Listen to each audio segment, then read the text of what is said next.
Pediatric Praziquantel Consortium's ADOPT program. During this webinar, we will hear from a mix of Anglophone and Francophone experts, and we have some interpretation services available for you to use. On the slide displayed, you will see instructions on how to access these interpretation services. When using the interpretation services, it will be better if you do not mute the original broadcast so that you can hear the original speaker if they are speaking in your preferred language. Please bear with me whilst I explain this to our francophone speaking colleagues. Bonjour, bon après-midi et bonsoir à tous ceux qui se joignent à nous aujourd'hui. Je m'appelle Anouk Gouvras de l'Alliance mondiale contre la schistosomiase et j'ai l'honneur de modérer le webinaire aujourd'hui pour le lancement du programme ADOPT par le Consortium pour une formulation pédiatrique du praziquantel. Tout d'abord, au cours de ce webinaire, nous entendrons des experts anglophones et francophones. Nous avons donc mis en place des services d'interprétation que vous pourrez utiliser. Sur la diapo affichée, vous verrez des instructions sur la façon d'accéder à ces services d'interprétation. Lorsque vous utilisez ces services, il est préférable de ne pas couper le son de la diffusion originale afin de pouvoir entendre l'orateur original si celui-ci s'exprime dans votre langue préférée. Je vais maintenant continuer en anglais. Si vous préférez le français, veuillez passer à l'interprétation en français. Merci.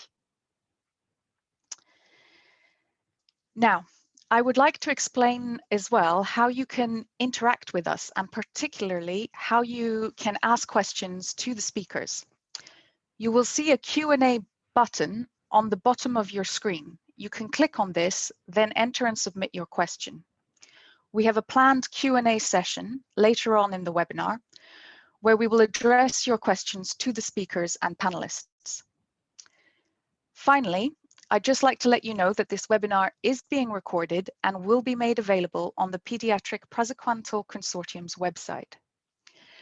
A quick reminder to those of you joining us now, you can access some interpretation services using the interpretation button on the bottom of your screen. So returning to the topic of our webinar, let me tell you about two people. Samuel is 14 years old. He attends school, plays with his friends, and helps his parents at home. Samuel is often exposed to a dangerous parasitic disease, schistosomiasis, also known as bilharzia.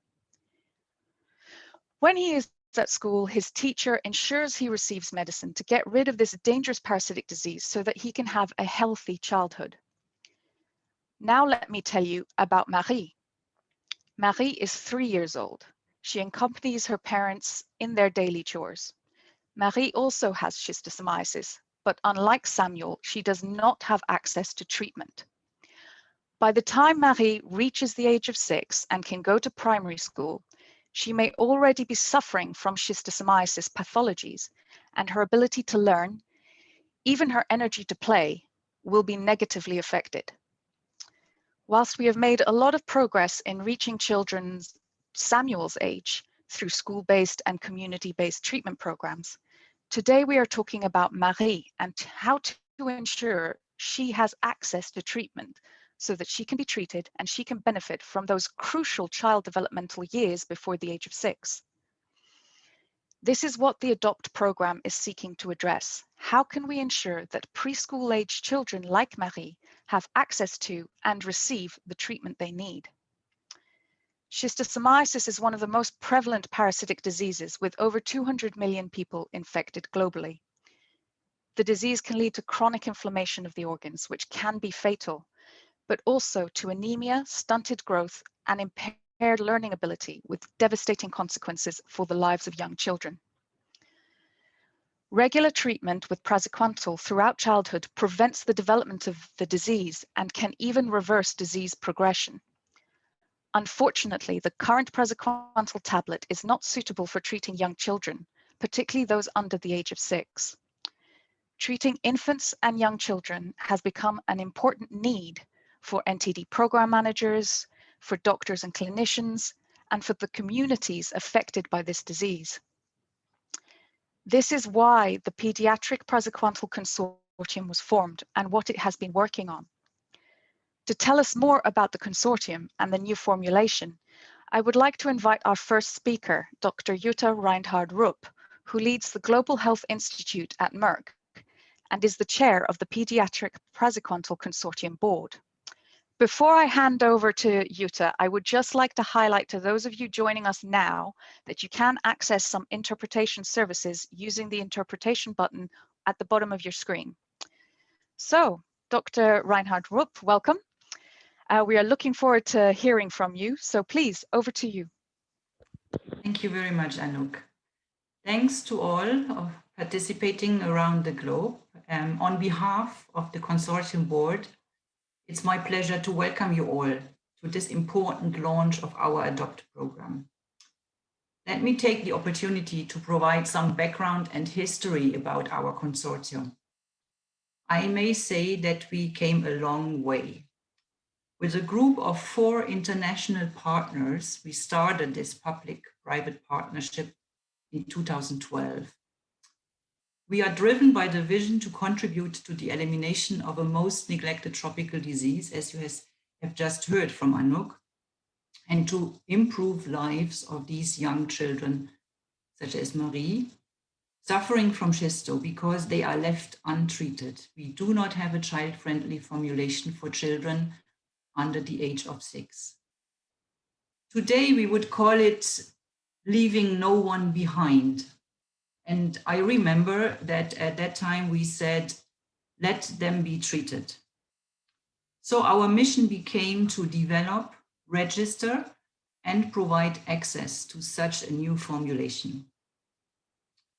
Over the past 9 years, more and more partners joined, and our partners are spanning the globe from Japan to Europe, Africa, and Brazil. And I would like to take the opportunity here to acknowledge all partners that are contributing to this exciting program. And in an alphabetical order, these are Astellas Pharma from Japan, Pharmanguinhos from Brazil, KEMRI, the Kenya Medical Research Institute from Kenya, Ligatur in the Netherlands, Merck in Germany, SCI, the Schistosomiasis Control Initiative Foundation in the UK, Swiss Tropical and Public Health Institute in Switzerland, the Technical University of Munich in Germany, and the University of Félix Houphouët-Boigny in Ivory Coast. Our consortium operates at a not-for-profit basis, and we fully understand the treatment needs to be free of charge for our patients. The path of how to develop such an innovative treatment, to procure it in adequate amounts, and finally to reach the patient, that is relatively uncharted territory in the field of neglected tropical diseases. And I have to say, I'm very proud to be part of such a pioneering work, as we will start doing it today with the ADOPT program. Also, over the past years, we put a lot of emphasis to work with international experts from endemic countries. Several of those meetings have been conducted to advise on technical questions about the formulation, the clinical development, and the regulatory path. With this new formulation, which is a small orally dispersible tablet with an acceptable taste, we are now in clinical phase 3 in Kenya and Ivory Coast. And both investigators and their respective institutes became consortium partners. Equally important is the constant exchange with all stakeholders involved in the overall NTD agenda, including WHO funding agencies, non-governmental organizations and governments, and their experts from endemic countries. I cannot underline enough the importance to work with such a high-level stakeholder network. Without support from funding platforms such as GHIT and Edctp, and we have both CEOs, Catherine Uhura and Michael Makanga, talking to us today, the whole program would not have been feasible. Equally important is the involvement and support from WHO, especially from our colleagues at the WHO Ntd department. They joined the consortium as observers and advisors. And the director, Dr. Muele Malecella, will address her note right after me. Let me conclude with our mission. When you remember what I said in the beginning, our commitment is to develop, register, and provide access. I think we can say we successfully developed a new orally dispersible tablet, and we are entering the final phase of the clinical development, now ready for submission in 2022. In parallel, we address the essential question about providing access to an affordable treatment. And here we are today. This is the launch of the ADOPT program. And Nadia Ben Mariam from the SCI Foundation will give us more details about the program during this webinar. And just on a high level, in this program, we work together with relevant stakeholders in 3 countries, and the representatives from all 3 countries are here today at our panel. We explore new procurement and business models. We include local manufacturing so that we really reach these young patients like Marie that are most vulnerable and neglected. I'm very confident that our vision becomes true. They will be treated. Thank you very much for your attention, and I'm handing back to our moderator, Anouk. Thank you very much, Dr. Reinhard Rupp, for giving us that useful update on the work and progress of the consortium. Our second speaker really needs no introduction. It is a pleasure to welcome Dr. Molecele Malecella, Director of the Department of Control of Neglected Tropical Diseases at the World Health Organization in Geneva. Dr. Malecella will talk to us about the new WHO Ntd Roadmap and the importance of programs like the Pediatric Praziquantel Consortium in meeting the roadmap targets. Dr. Malecella, welcome, and thank you very much for joining us. I will hand the floor over to you. Thank you very much, Anouk, and Daniela may have my slides. Thank you very much. So I really appreciate the invitation to speak to you this afternoon, and it's a great honor to be here and pleasure to be able to congratulate you all on the launch of the ADOPT project. This represents an important step forward and great pioneering work in the fight against schistosomiasis, a condition which causes so much suffering to so many people world over. As director of the Department of the Control of Neglected Tropical Diseases at WHO, I celebrate with you and thank you for your dedication to this cause, though I know the real work starts now. Next slide, please. So in our department, as you know, we work on several groups of neglected tropical diseases, and schistosomiasis is one of them. But as you can see, there are 20 diseases that we work on. And I now, next slide, please, would like to speak about, next slide, please, would like to speak about the Ntd Roadmap. And as you know, as you probably, sorry, no, last slide, please. As you're all aware, WHO had a launch of its own this year. After 2 years of development and intensive consultation, and with the help and support of you and the entire neglected tropical disease community, we launched the 2030 Roadmap.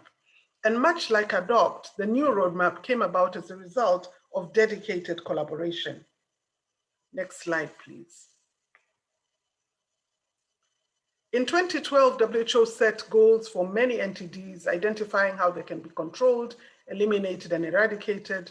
And we have seen unprecedented progress. And just yesterday, we changed the number of 42 to 43 countries that have eliminated at least one NTD, when Gambia was the country that eliminated, that yesterday announced the elimination of trachoma. We have seen great progress in lymphatic filariasis, in trachoma, where there's been a decrease in cases of late blinding stages of trachoma from 7.6 million to 2 million in 2020. We've seen the reduction of cases of dracunculiasis and the reduction of human African trypanosomiasis cases to below 1,000, something that's very historic. Next slide, please. But the reality is that we did not get to the targets of 2020. And it was a time to reflect, reconsider, and see what we needed to do as a way forward. What would we need to do better? What do we need to change? And so we had a very consultative approach.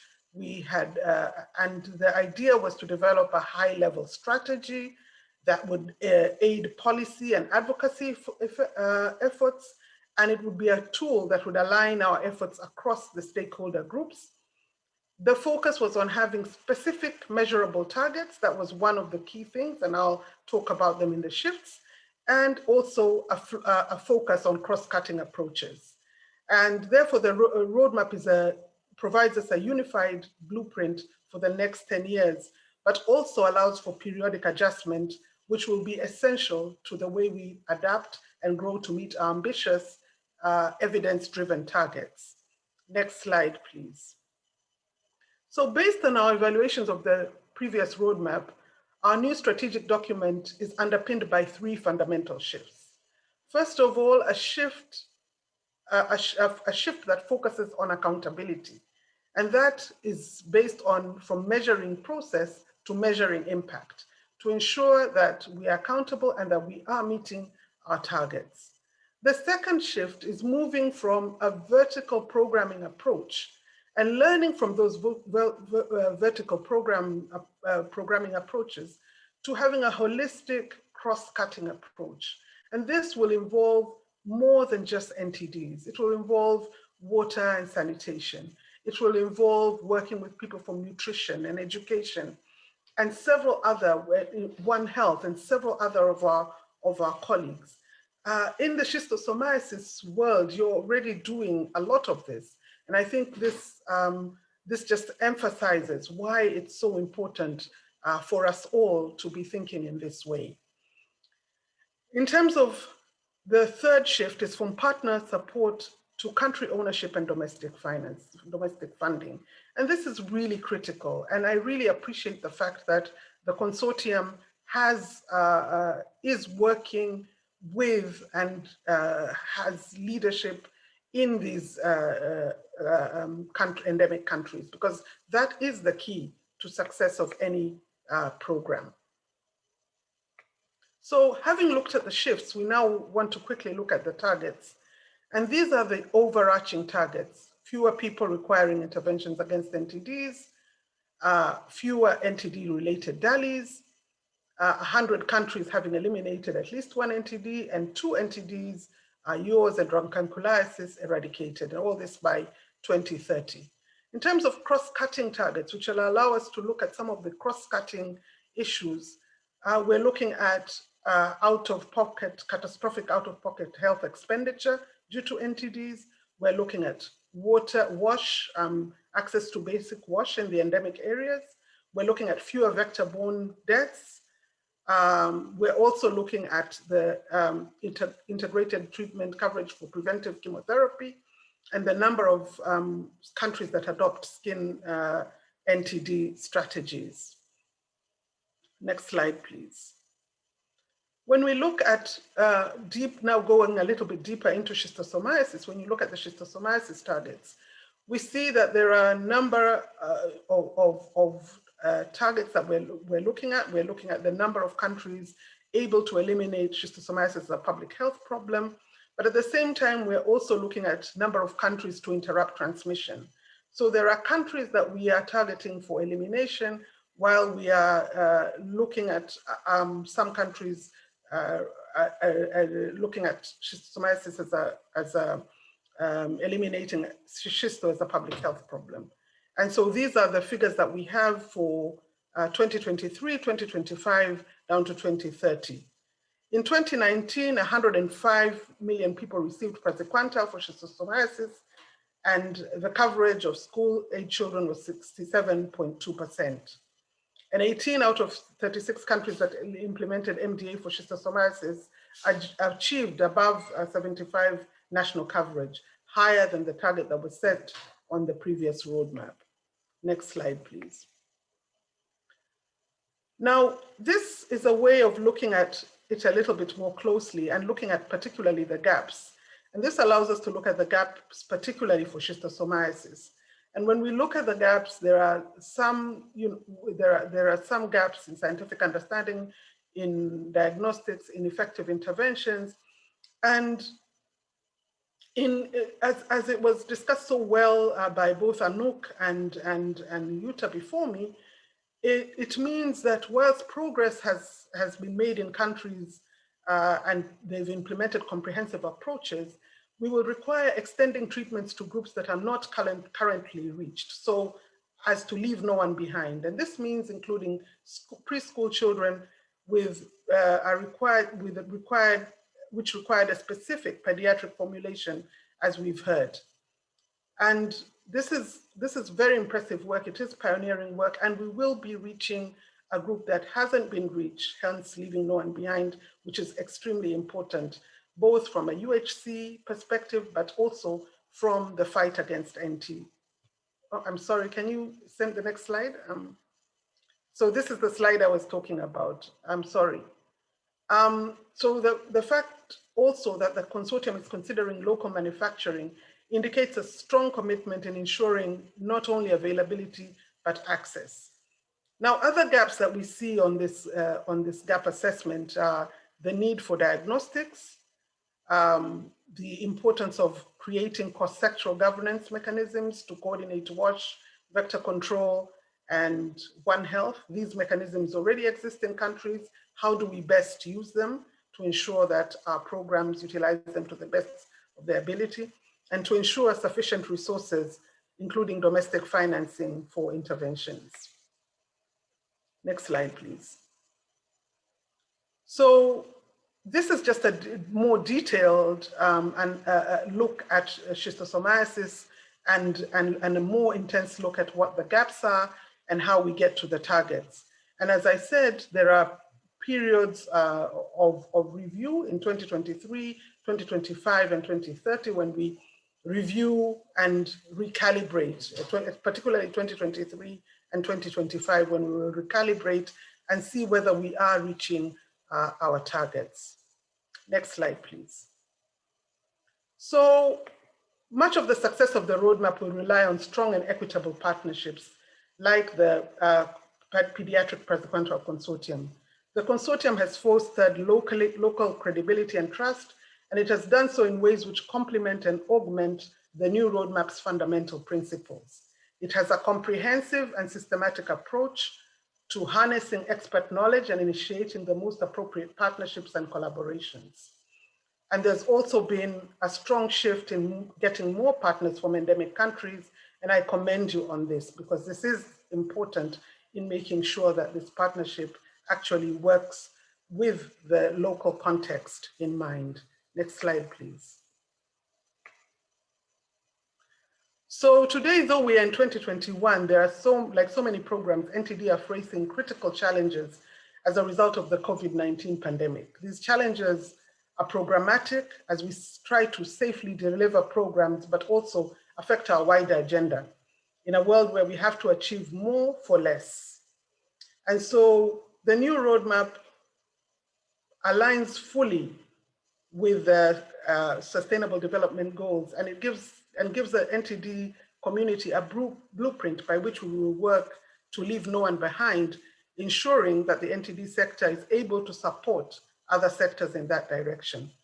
I will conclude, therefore, in the spirit of collaboration, which has characterized so much of my reflection today, and I believe must be our defining method over the coming decade. It will drive all our achievements.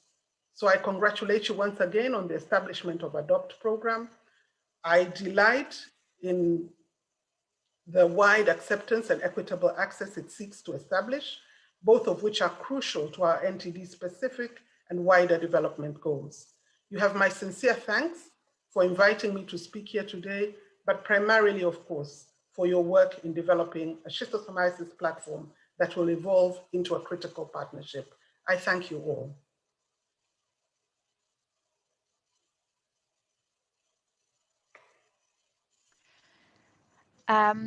Thank you very much, Dr. Malicella, for highlighting the importance of the work the consortium is doing in meeting the Ntd Roadmap targets.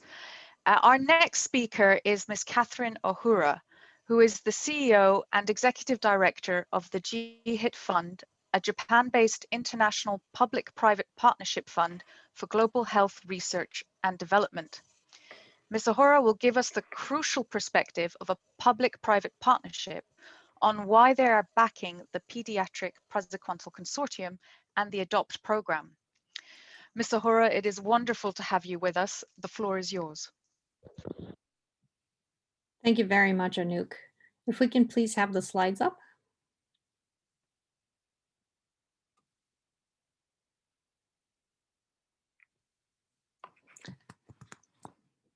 Thank you. Hi, everyone. My name is Catherine Ohura. I'm CEO of the GHIT Fund. So as Anouk has accurately stated in terms of introducing the GHIT Fund, we are a Japan-led PPP, or a public-private partnership, that focus on global health R&D investments. We focus on malaria, TB, and the NTDs, the 20 NTDs.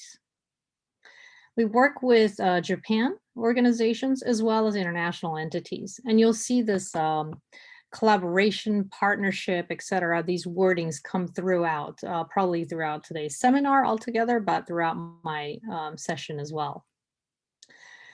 If you can please go to the next slide, just to share a little bit about the structure of how our fund, how the GHIT Fund is composed.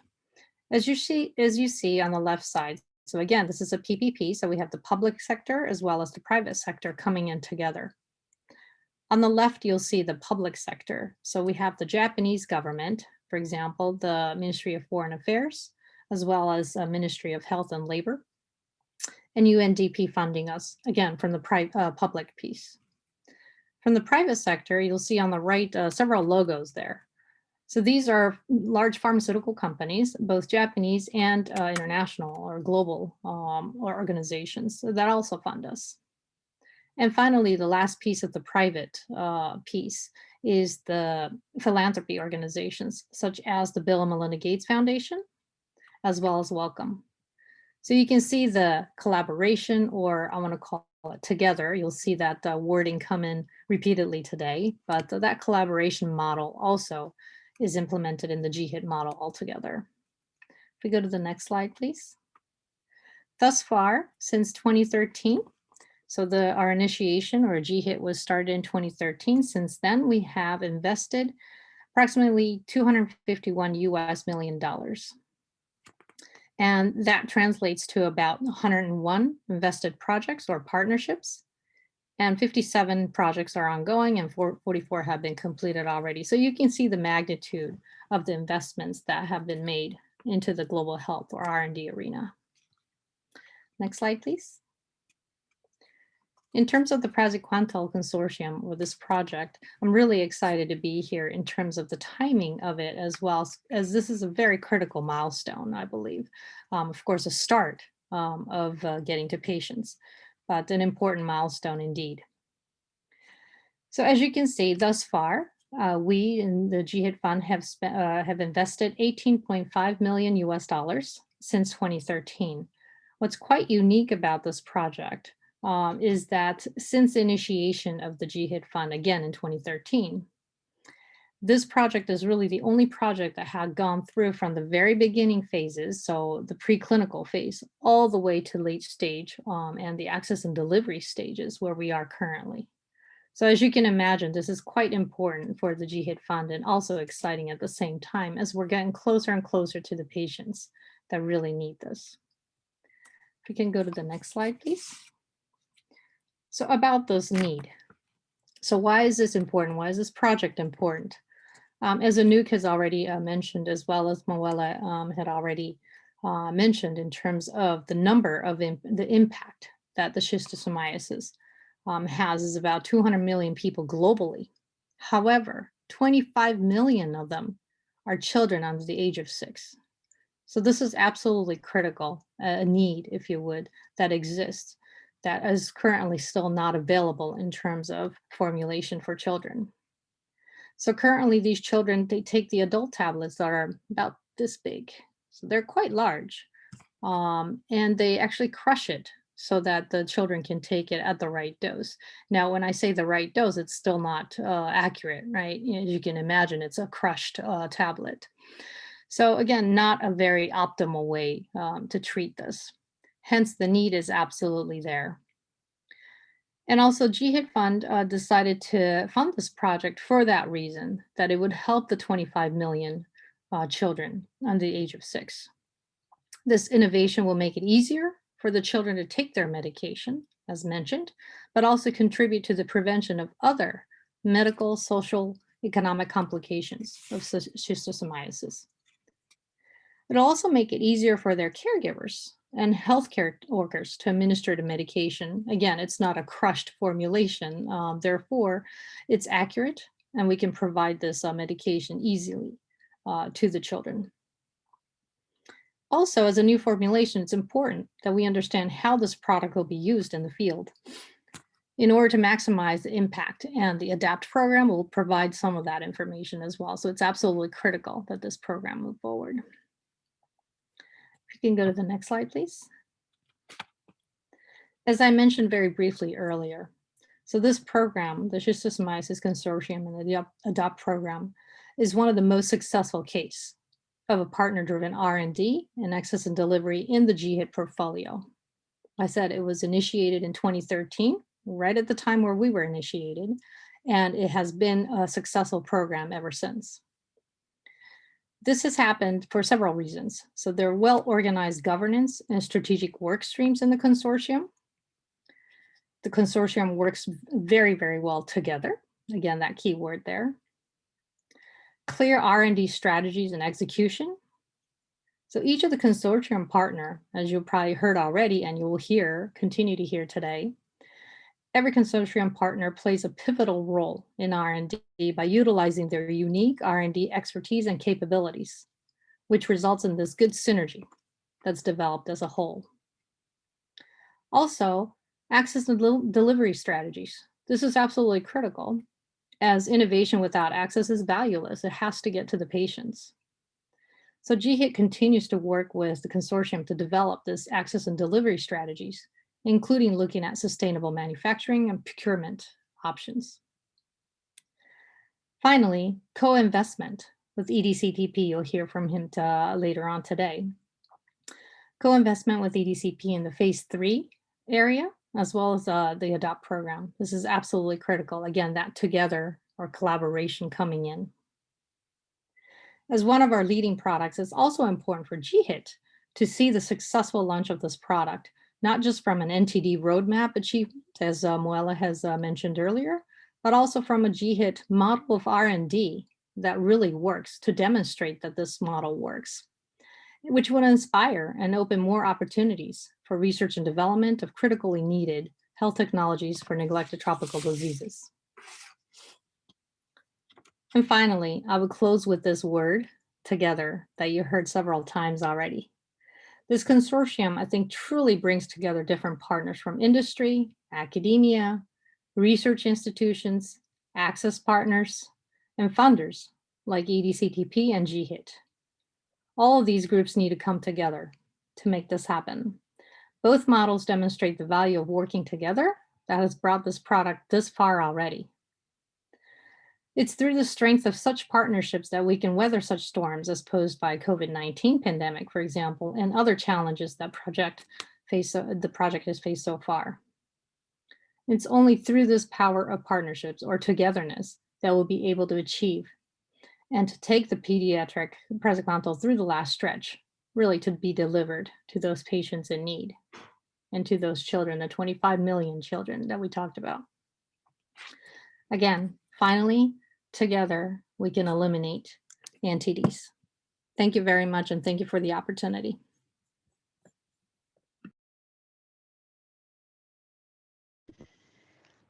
Thank you, Ms. O'Hara, for that inspiring explanation of GHIT's motivation and invaluable contribution to global health research and development.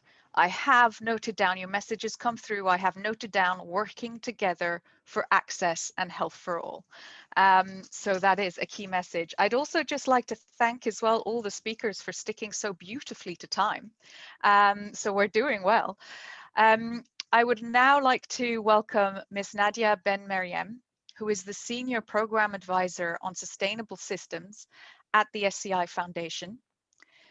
Ms. Ben-Meriem, as co-lead of the ADOPT program, please can you tell us more about this initiative? Yes, thank you, Anouk. I will share my slides. Great. Good morning, good afternoon, and good evening, everyone. I am very pleased to introduce the ADOPT program and a path to access to the new pediatric formulation. So to build a path to access, there were key elements that we needed to take into consideration when guiding us on the design of the ADOPT program. So first element was to understand the perception of pediatric schistosomiasis and praziquantel in communities and defining social mobilization strategy. The second element was to identify appropriate platform and approaches for access and delivery in countries.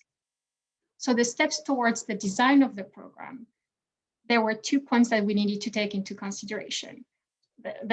In the first steps was the preparation of an implementation program, which will include first a social mobilization and communication strategies tailored to the national health system and context. And on the second part is the development of a staged implementation process to select most appropriate platform and approaches. The second point on the steps towards the design of the program was as well to identify funders and stakeholders that will support in the routine implementation. So an implementation in country will include several phases. The first one is the development of a pilot program. The second one is an implementation at small scale and then at district level. The third phase would be a plan towards scaling up at national level, which will happen after the ADOPT program. So all of this led to the design and the development of the ADOPT program, known as the adoption of levopraziquantel 150 milligram for pediatric schistosomiasis by endemic countries. So the ADOPT program is an implementation research program which aimed to prepare the introduction of levopraziquantel 150 milligram into schistosome endemic communities. It combines a multidisciplinary effort based on the engagement of key partners and stakeholders, which includes and brings together pharmaceutical companies, academic institutions, NGOs, government, and communities from endemic countries. It includes a set of studies on feasibility and cost effectiveness to ensure acceptance, equitable access to treatment, and description of validated approaches for subsequent uptake, policy change, and rollout in countries. The key objectives of the program, the first one is to identify potential facilitators and barriers to the implementation of levopraziquantel delivery and inform an appropriate social mobilization, communication, and training strategy. The second is to assess existing and select optimal access platform and delivery approaches for levopraziquantel, to quantify drug and funding needs for integrated levopraziquantel implementation into routine schistosomiasis control, to document safety of levopraziquantel administration under programmatic condition and co-administration with other common pediatric health products distributed through the same delivery platform, and last, to inform national and international policy change and guideline development for efficient schistosomiasis control in pediatric population through documented best practice examples. So for this, we propose interrelated work packages that will be targeting several key deliverables. The first one will be evidence on feasibility, acceptability, cost, efforts, and impact associated with different levopraziquantel access strategies. Upon registration in country, recommended procurement delivery and access strategy suitable for rollout in countries,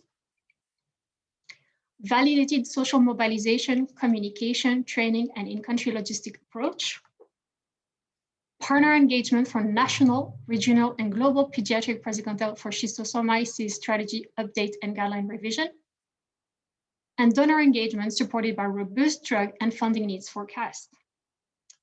So the overview of the program will include phases and activity relating to first the pre-licensure preparatory work, which will be at the first stage of the ADOPT program.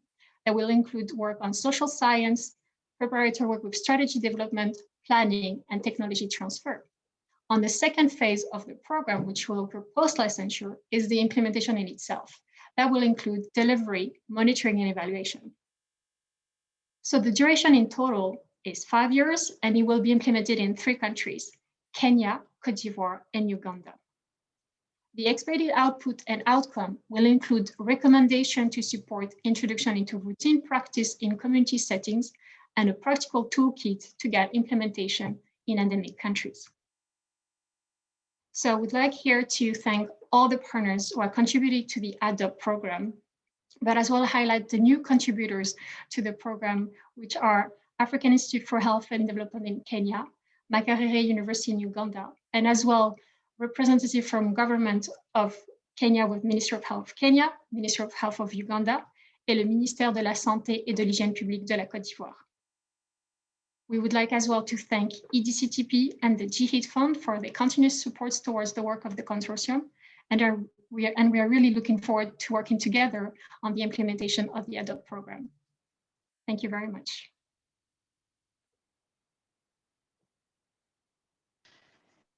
Thank you, Ms. Ben-Mariam, for explaining the aims and strategy of the ADOPT program, which is tackling such crucial aspects of medicine supply, acceptability, and access.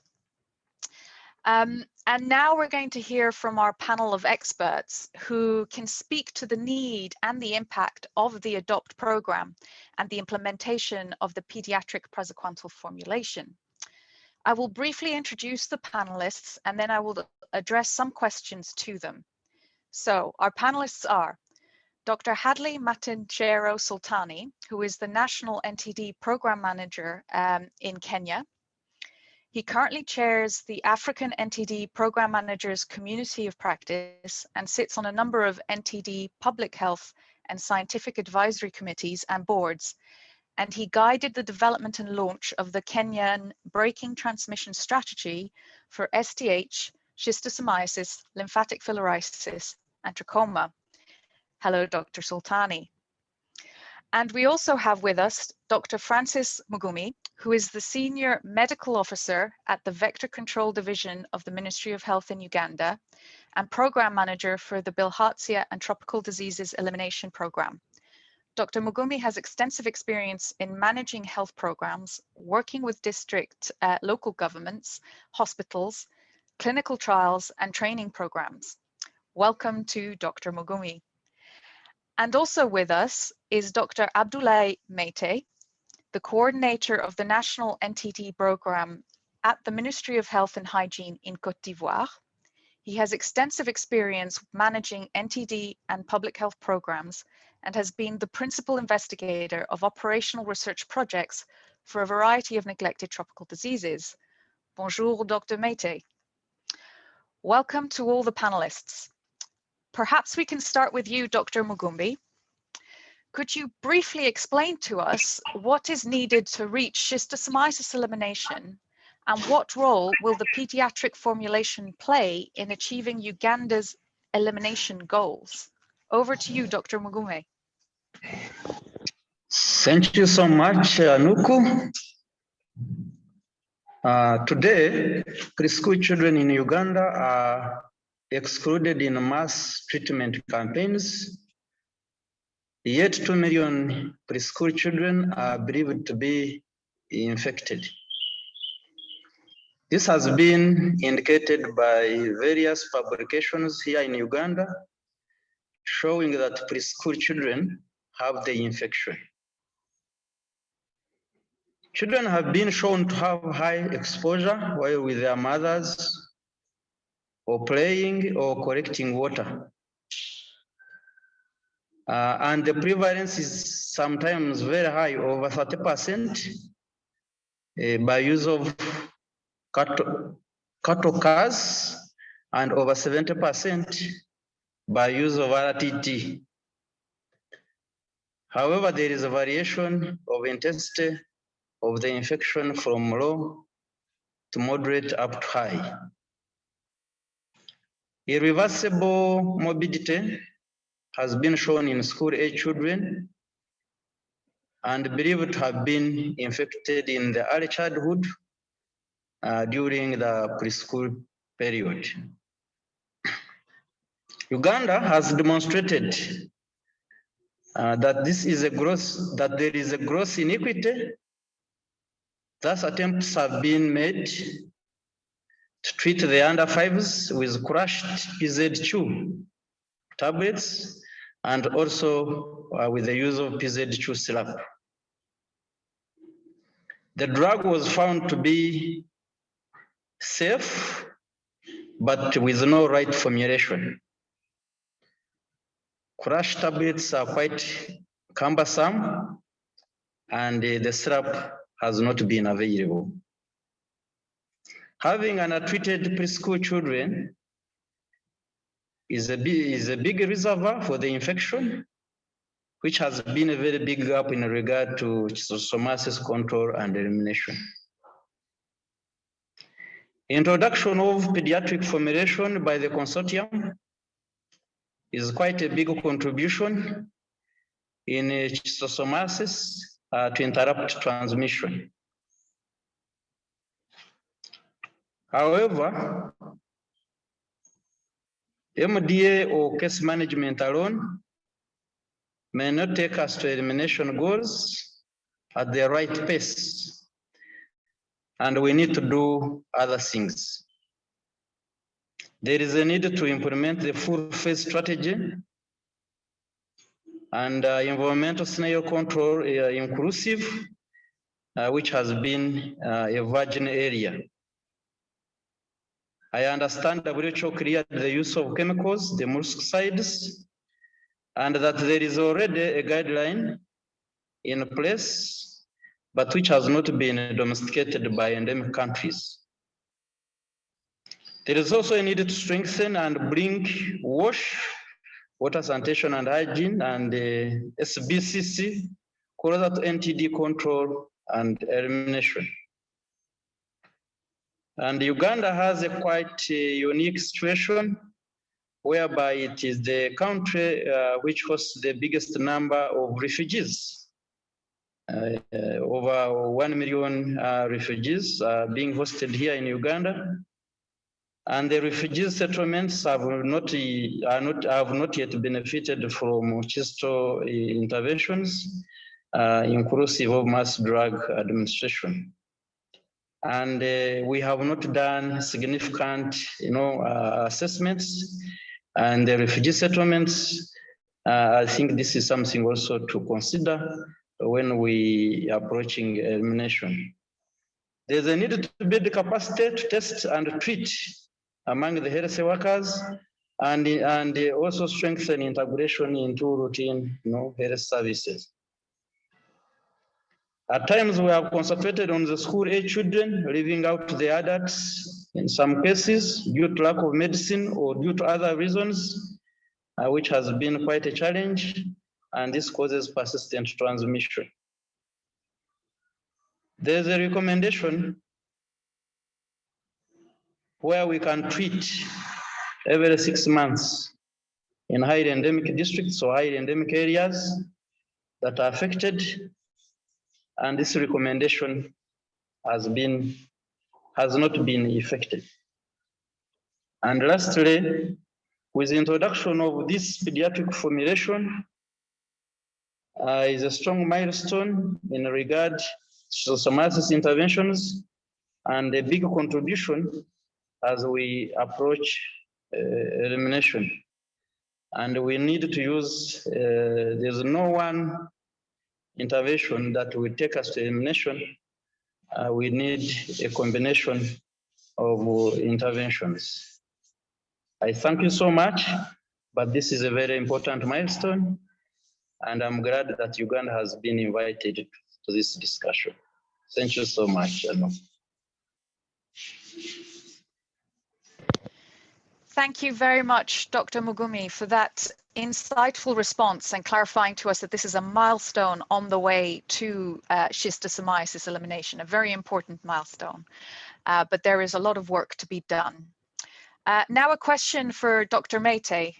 Dr. Mete, can you tell us what will be the critical elements for facilitating access to the pediatric formulation in Côte d'Ivoire? Over to you, Dr. Mete.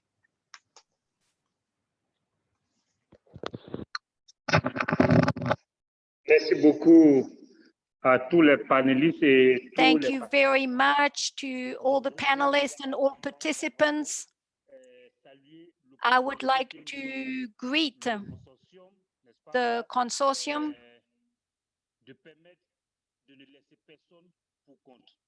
to really leave no one aside,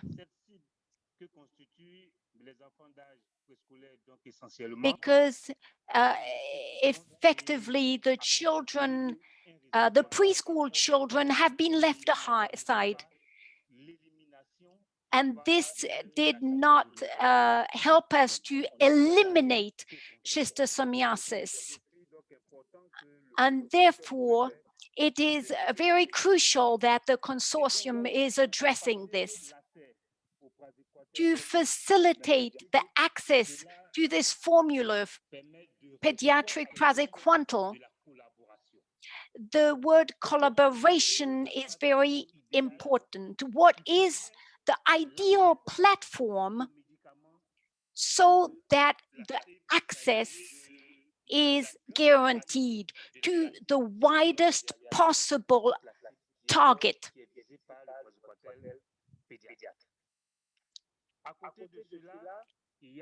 Beside this, there is a need to make people sensitive in the community, first of all, the parents, but as well the target, which is in our case the preschool children. So collaboration is needed at two different levels. The present platforms in the health ministry, they have a wide and good experience of the distribution of this medicine. And the target here, which is targeted by the consortium, is the praziquantel, which is a pediatric form. We can speak about the vaccination programs we have.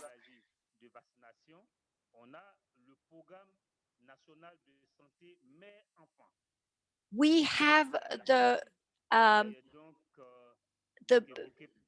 target, which is mother-daughter. But beside this program, we have malaria platforms which fight against malaria. We have different platforms. But in the NDT, we have as well, speaking about those kind of diseases, there is trachoma. And in 2019,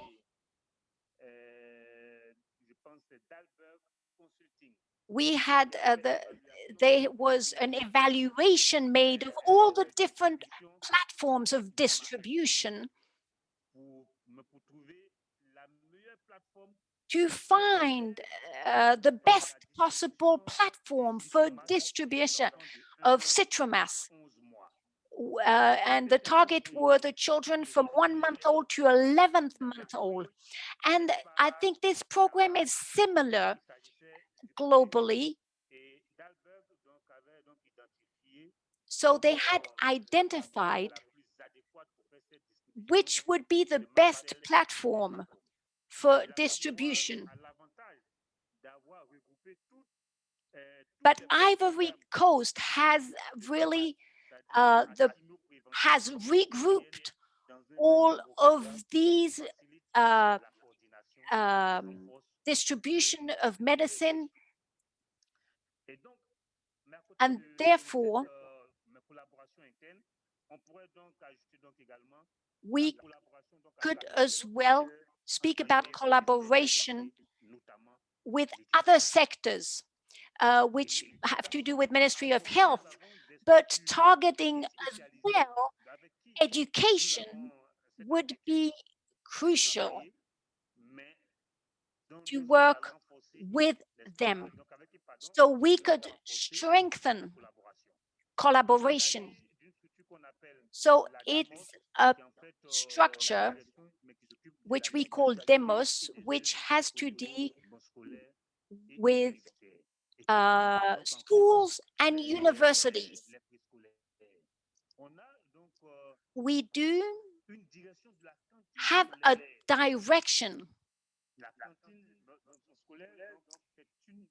And one of these things which, one of the ideas we have is to cooperate with the place where children eat at school.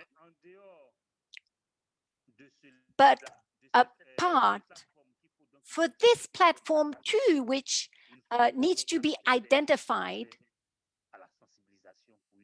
we need to work on making people sensitive to these issues so that a medical distribution can work. To close off, I hope I'm keeping the schedule, but I would like to mention again how big the opportunity is, and the opportunity which has been given to our countries. The leadership of our countries need to be invested so this program can be a success. I would like to commit myself and commit the Ivory Coast that as a country, through our leadership, we will make sure that this project will be a huge success, but especially for the target for this medicine, which are our children.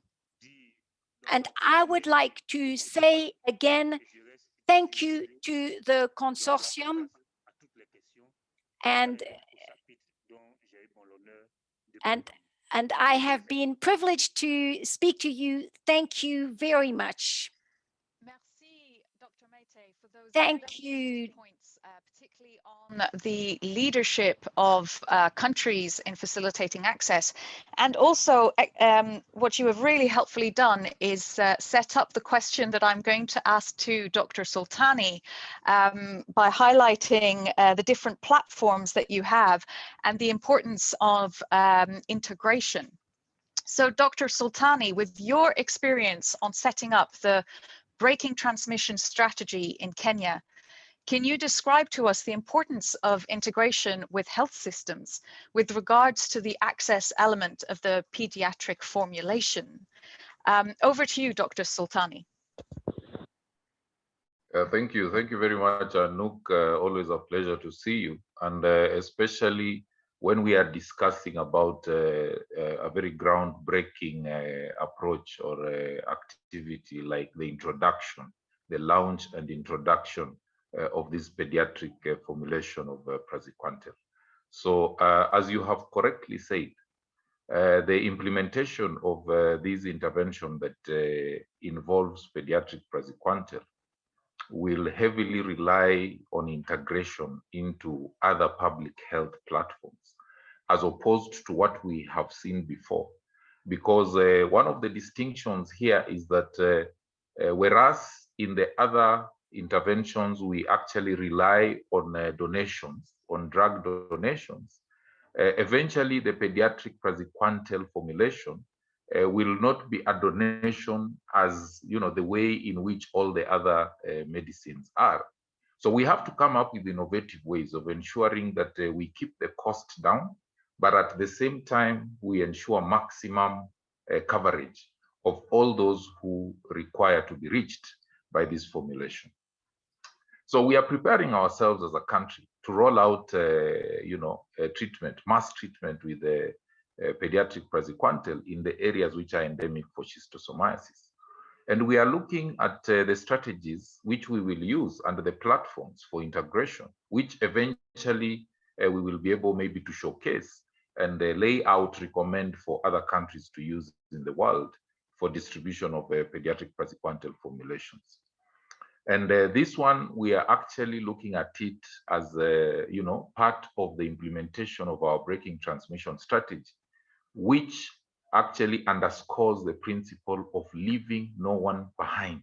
Because we believe that when segments of the community are left behind, then we lose the gains. The way we have seen in the past, we lose the gains that we make when we just target a certain segment of the community and leave out other segments of the community which act as reservoirs. So number one, coming from the past, we have been using schools to be able to deliver praziquantel to school-age children, from the praziquantel donation. This has proved not to be effective when it comes to our goals as NTD programs, because we look at control and elimination, which I have explained we've not been able to achieve. The next, now we have moved on in our BTS to using multiple fixed points, so that apart from schools, we also bring in churches, we bring in other institutions like hospitals, and even areas where people congregate under normal circumstances to be able to deliver these medications to members of the community. So in this way, we are able to expand from Samuel alone, and we are able to bring in even the adults, who have been missing out on this particular intervention. And I'm happy to say that we have already started with a lot of success. Now, as we move towards implementing pediatric praziquantel, now we are looking to other platforms like we have the Child Health Days, where we reach, the mothers who, and the children under 5 with other interventions like vitamin A supplementation and even deworming among these groups. So we are looking at that as a point at which we can be able to come in and give pediatric praziquantel at the same time while leveraging on cost. The other area we are looking at is the early childhood development institutions, where children under 5 go in for daycare as they are also being kind of trained, during the day. So we will use that model to try and see how we can also reach as many under 5s as possible. We are also looking at leveraging other existing NTD platforms where we deliver MDS in the community, and we can actually ride on those platforms so that we can deliver pediatric praziquantel in an integrated manner. So, as we try to increase coverage. And finally, eventually, we want to be able to mainstream delivery of not only pediatric praziquantel, but all forms of other NTD medications in the general public health system. So we are going to use our health facilities, maybe leverage the test and treat approach, so that at the end of the day, we are able to distribute these medicines to all the people in the community who require them at no extra cost, because the campaigns, much as they help us to bring out the importance of reaching people with NTDs, are quite expensive. So eventually, in our BTS, we have come up with an advocacy package, which is reaching the policymakers, the implementers, and the community members, so that at the end of the day, we can have a sustainable way of making sure that through the general public health system, this formulation is able to reach its target group. Thank you very much, Anouk. I want to pause there because of time.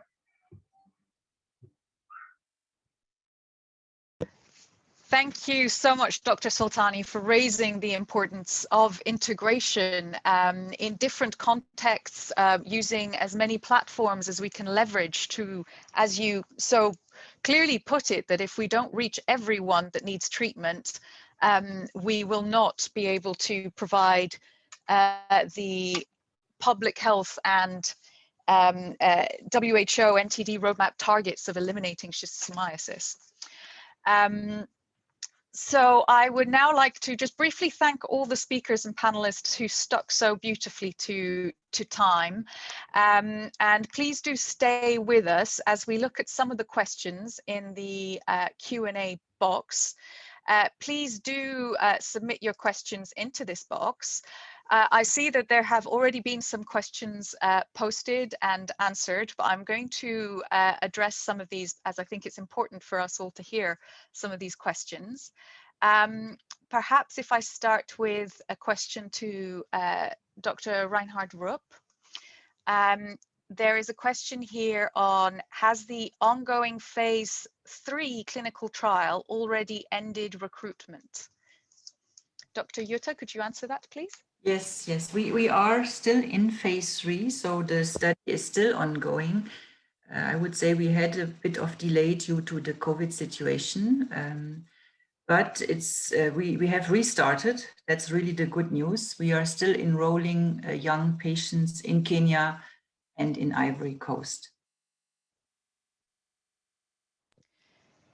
Thank you. And could you also please just explain the question? There's a question here around how long will it take countries to get access to the pediatric praziquantel formulation? And I see you've put a very good response there. So I'd just like to give you the opportunity to explain that.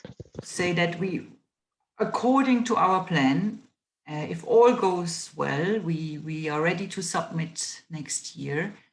Our submission will be to the European Medicines Agency, EMA, where we then hope for a positive opinion in 2023.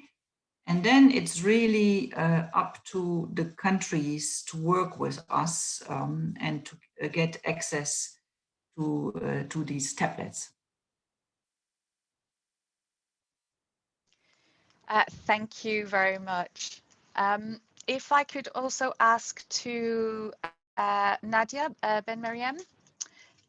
So there are some questions around the ADOPT program. How long will it run for? Perhaps you could explain the timelines for this.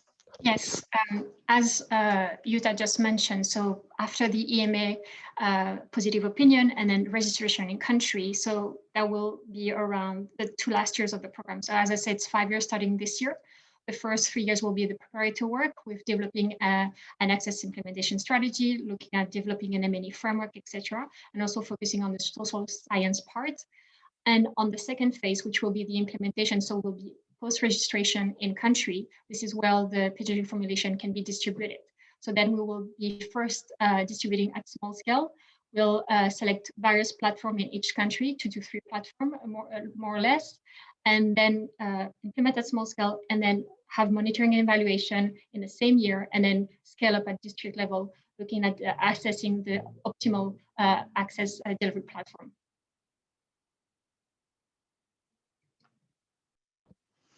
Thank you very much for that explanation.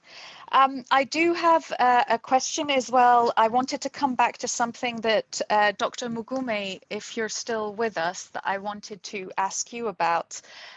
You highlighted a particular challenge in Uganda around this large population of refugees that you have in Uganda, and how will we look at the access that this particular group, this particular population will need, whether that is access in terms of treatment for school-age children, but also how we're going to provide access to the pediatric formulation for this vulnerable group.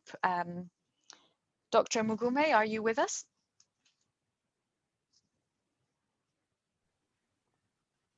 Oh, yes, I thank you for that concern. And to repeat that, Uganda is the one of the countries that hosts the biggest number of refugees. And as a country, management of refugees across the health sector is a bit challenging.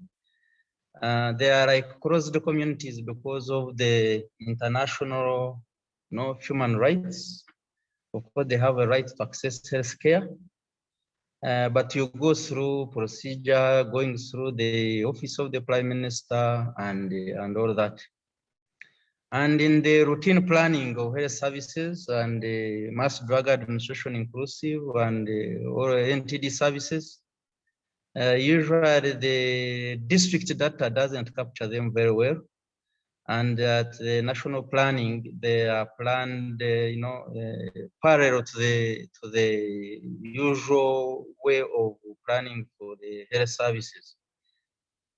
And they are quite, the settlements are quite not easily penetrable because they are highly restricted. And when we are talking right now, like introduction of pediatric formulation, it is quite challenging because you require special procedures, special approaches to the refugees. And yet we know the refugees are affected by a number of diseases, inclusive of NTDs and Bilharzia as well. That is the idea I was bringing about in to consider that as well as we plan and go on. Thank you very much. Thank you, Dr. Ngoumeh. Dr. Soltani, if I could ask, perhaps address a question to you, and perhaps also Nadia could help you with this. There is a question around the need for diagnostic methods when we're implementing test and treat. And will there be some work looking at what is the appropriate diagnostic used when looking at the access to pediatric praziquantel treatment? Yeah, absolutely, Anouk. You're bringing up a very pertinent issue because when it comes to schistosomiasis, as you're aware, we are using, for the Manson eye, we are using cattle cats, and for hematobium, we are looking at urine filtration and maybe blood in urine kind of like indicators. So not very specific. Not specific, but it is not very, it cannot really give you at a very low level, especially when we are moving towards elimination, we might be able to miss, but it helps, in terms of trying to avoid a situation where you are treating people who do not need treatment, and also where there are expenses going in. But as we move forward, we are going to advocate for more, so that we can even come up with an MDA kind of approach, but staggered across time, so that we place medicines within facilities. And if we have enough, and we know that an area is sufficiently endemic for schistosomiasis, why not? We can allow the younger children to access the treatment because we know that the chances that they have schistosomiasis are sufficiently high. But then I would also like to say that it is very encouraging that there are a lot of, initiatives going on to try and find a much more sensitive and specific tool that we can use to now move, test, and treat even to the next level. So as we continue, because our scientists are working around the clock, I know a lot of people are working towards this, we will still use the tools that are available to ensure that these children get the medication. Thank you very much, Dr. Soltani, for that explanation. And also to add to that, Dr. Mwele wanted to also highlight that the WHO is developing TPPs for different use cases for schistosomiasis diagnosis through the WHO DTAG group. So indeed, that work on schistosomiasis diagnosis is really moving ahead and hopefully will be available for use when the pediatric formulation is available and implemented in countries. I would like to quickly ask as well a question to Jutta, one for you. There's a question here. Is there more than one praziquantel formulation being tested? The levo praziquantel formulation will be patented by the consortium. I think that's a question. Will the levo praziquantel formulation be patented by the consortium, and how will the technology transfer happen? Yes. Yes, thanks. So very briefly, we had 2 different formulations until phase 2 in development. So the Praziquantel, as we see it today, and the initial racemate. We had a slightly better safety profile on the Praziquantel side. So the decision was taken to move on with this one. It can be accessed for free. Of course, when we work with local manufacturing, they will get a license. There are technical patents on it, but not to inhibit access to it. That's for sure. Thank you very much, Jutta, for that explanation. Perhaps also a question for Dr. Mete, who really clarified to us in his response the importance of leveraging different platforms to get to the preschool age children that need treatment. And Dr. Mete, you also highlighted other disease platforms, so disease programs such as the vaccination programs, the mother and child health platforms, malaria and nutrition, as well as other NTD programs such as that for trachoma. I was wondering if you could perhaps highlight to us how country leadership can really identify ways of bringing these different health programs together, or talking about how to bring a new product into these health programs and platforms. Thank you.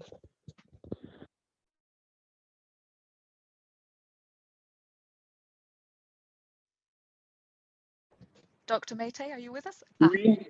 Yes, oui. Je suis là. Yes, I'm here.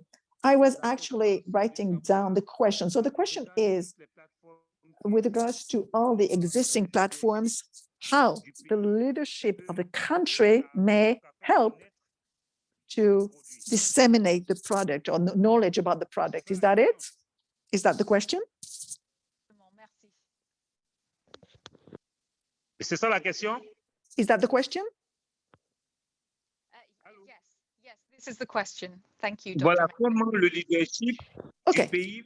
So how the country's leadership may help others to know about this drug.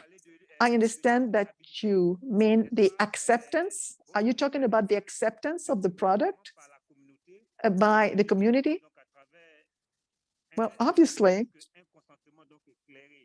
we need them to have a knowledgeable consent signed by parents so that they accept their children to be treated with this product. First of all, the Ministry of Health coordinates all health programs. And the ministry does it through a general direction or a department. So through this department, we help integrate all activities. And in that context, we work sometimes with the domestic nutrition program.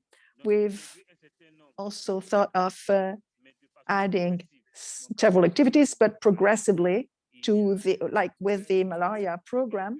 So there are a few hindrances regarding funding and timetable, but the leadership of our coordination will be carried out through its own ownership. So the first step is for the central level, the central departments of the Ministry of Health becomes the owner of such projects. So, and it's been done. We've already informed and we've raised awareness among our health authorities. This way, this ownership by the Ministry of Health will instruct the operational level coordinated by the the regional and co-regional level. And also the aim is to instruct all teachers and leaders of schools. Once this step has been achieved, then they will become the ambassadors for awareness raising among parents, so that parents and children accept this product well. And as we are talking about very young children, under 5, you know that awareness raising should be targeting parents first of all, and they will therefore influence their children and they will support the education and health sector. I hope that I have brought a piece of answer to the question that was asked. Yes, thank you very much, Dr. Mete. That was very helpful and very clear. There are so many excellent questions from the audience, and it is great to see this strong interest in the ADOPT program.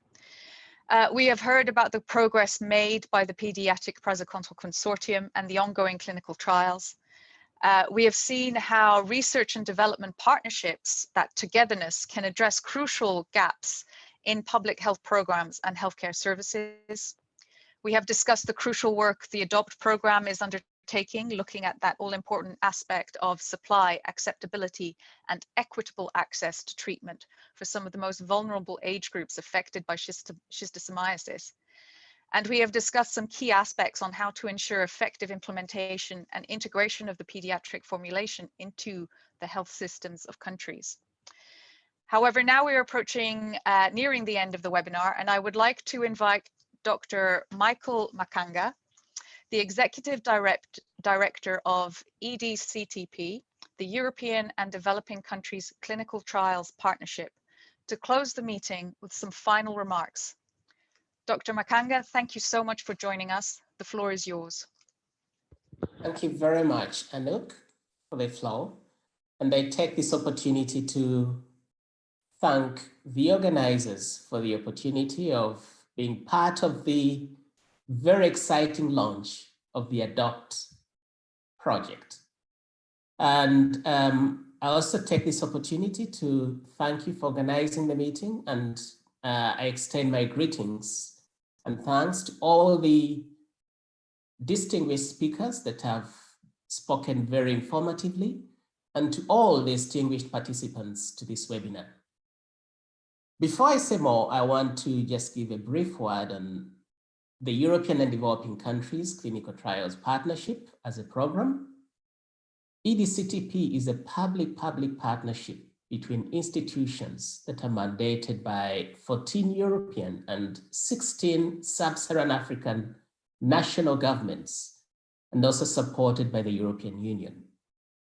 And our vision is to contribute to the reduction of the individual, social, and economic burden of poverty-related infectious diseases in sub-Saharan Africa by supporting collaborative research to develop accessible, suitable, and affordable medical interventions.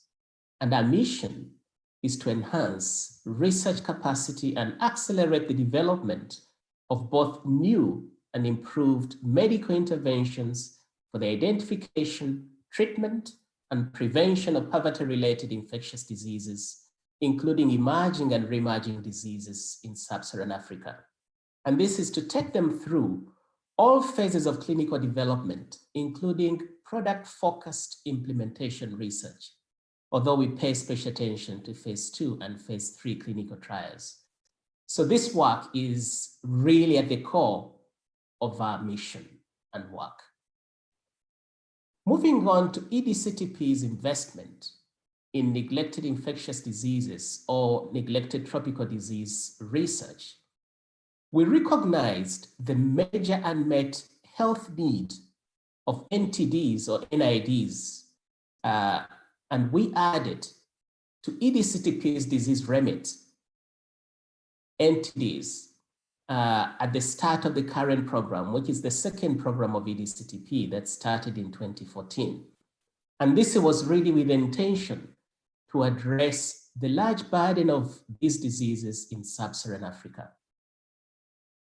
And as we stand, Edctp is currently investing over 800 million euros in global health altogether.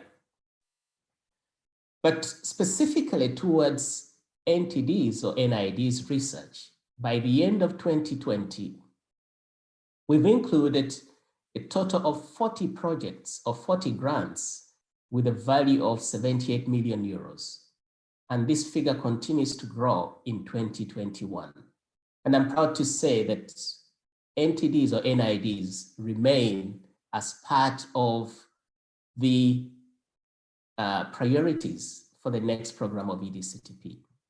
Now, a range of projects are currently supported, including 18 projects that are involving large-scale clinical studies, looking at new treatments, and better or new diagnostics. We also support one vaccine study and several implementation research projects. Moreover, Edctp as a program has very keen interest in building capacity in the region. And towards this, we've awarded a total of 20 fellowships to research scientists in sub-Saharan Africa that are working on NTDs. And this is really to increase scientific excellence and leadership in this area. Schistosomiasis investment is now sitting at 14.74 million euros, which represents 19% of our NTD or NID investment of the 17 diseases that we are currently supporting under this area. And this number may grow. Now, this reflects the large burden in this disease area. Now, focusing on Edctp's investment in Pediatric Praziquantel Consortium and our partnership with GIHIT Fund, Edctp's first joint investment with GIHIT was through our support to the Presequential preschool-age children project with an investment of about 2 million euros alongside GIHIT and other co-funders to support the phase 3 trial in Côte d'Ivoire and Kenya. And this grant, which started way back in February 2018, is continuing on into and is expected to end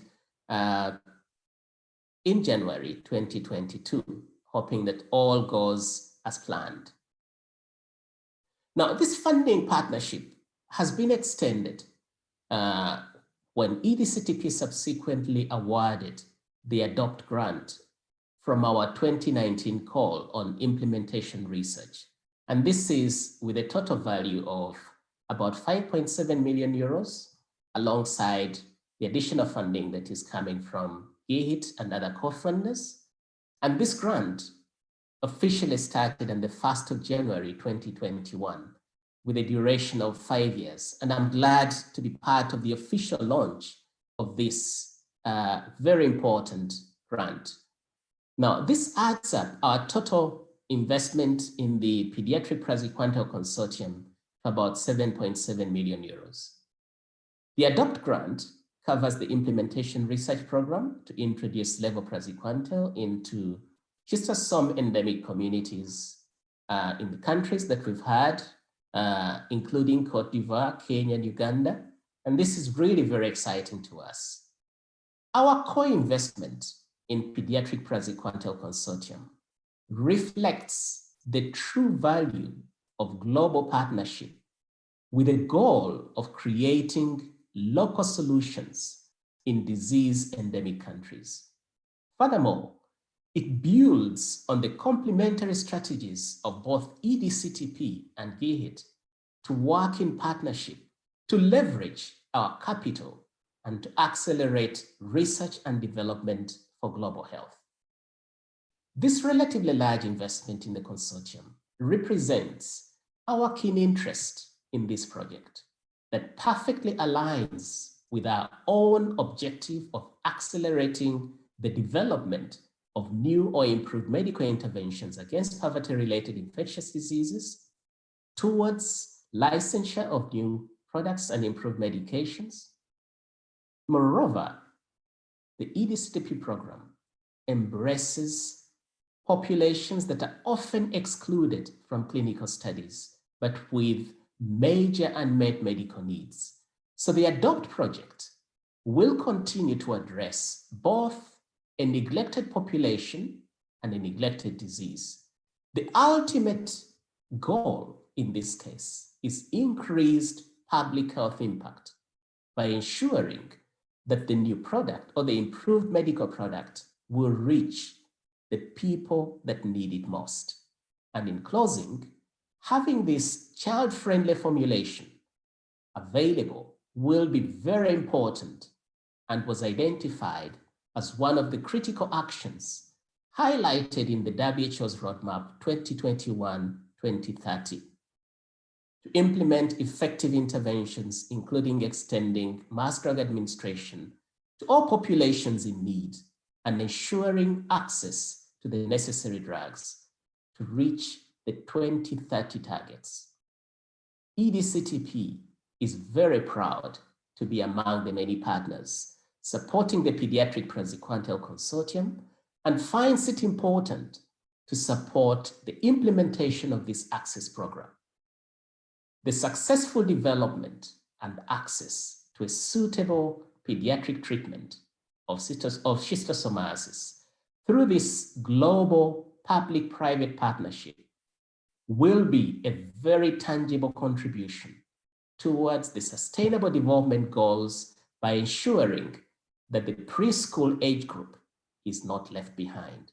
And on this note, I want to very sincerely extend my appreciation to all partners, patients, and well-wishers that are involved in the research and this research and development work. And I want to thank all the distinguished participants that have taken part of this important launch meeting. And with this, I want to wish the ADOPT program the very best of success. And I want to thank you all for your attention and for participating in this meeting. Thank you very much.